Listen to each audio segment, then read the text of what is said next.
میرے بھائیو توجہ کیجئے گا، فتنے کی علامت اور نشانی ہے، فتنہ کبھی یہاں سے اپنے کام کا آغاز نہیں کرتا، فتنہ اپنے کام کا آغاز یہاں سے کرتا ہے۔ یہاں پہ کون ہے؟ صالحین، اللہ کے نیک بندے۔ میں نے کہا کچھ فتنے تو ایسے ہیں وہ اللہ کے نیک بندوں کو پیش کر کے دین کے اندر نئی نئی خرافات پیدا کرتے ہیں، دین کے اندر نئی نئی بدعتیں پیدا کرتے ہیں، اور کچھ فتنے ایسے ہیں جو صالحین کا انکار کر کے دین کی بنیاد کو کمزور کرنے کی کوشش کرتے ہیں۔ میں نے کہا الحمدللہ ہم نہ افراط والے ہیں نہ تفریط والے ہیں، ہم صراط مستقیم والے ہیں۔ میرے بھائیو توجہ کیجئے گا، میں نے کہا فتنہ جب بھی اپنے کام کا آغاز کرتا ہے تو کن سے کرتا ہے؟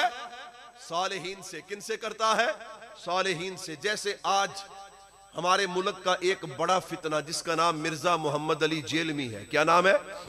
بولو یار، مرزا محمد علی۔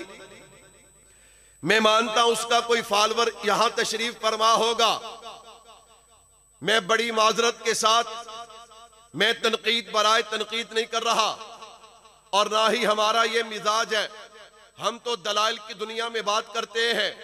میں دعوت فکر دوں گا، آپ میری بات تو سنیے، میری دلیل پہ غور کیجئے، اگر بات سمجھ آئے تو پھر توبہ بھی کیجئے۔ میں نے کہا توجہ کیجئے گا، مرزا محمد علی جیلمی جو ہے وہ آج کا بہت بڑا فتنہ ہے۔ کہو بے شک۔ سارے نہیں بولتے، آپ کو شک ہے؟ جن کو شک نہیں کہو بے شک۔ کہتا مولوی صاحب کیسے فتنہ ہے؟ میں نے کہا میں آپ کے ذوق کے مطابق، آپ کی ترتیب کے مطابق اتنی سی بات کروں گا جتنی بات آپ کو سمجھ آئے۔ میں نے کہا دیکھیے اس وقت ہمارے ملک میں 3 مسلک ہیں۔ کتنے مسلک؟ اہل سنت والجماعت، علماء احناف، علماء دیوبند، علماء بریلوی، علماء اہل حدیث۔ تینوں مسالک کا فتویٰ ہے کہ یہ بندہ گمراہ ہے۔ یہ بندہ کیا ہے؟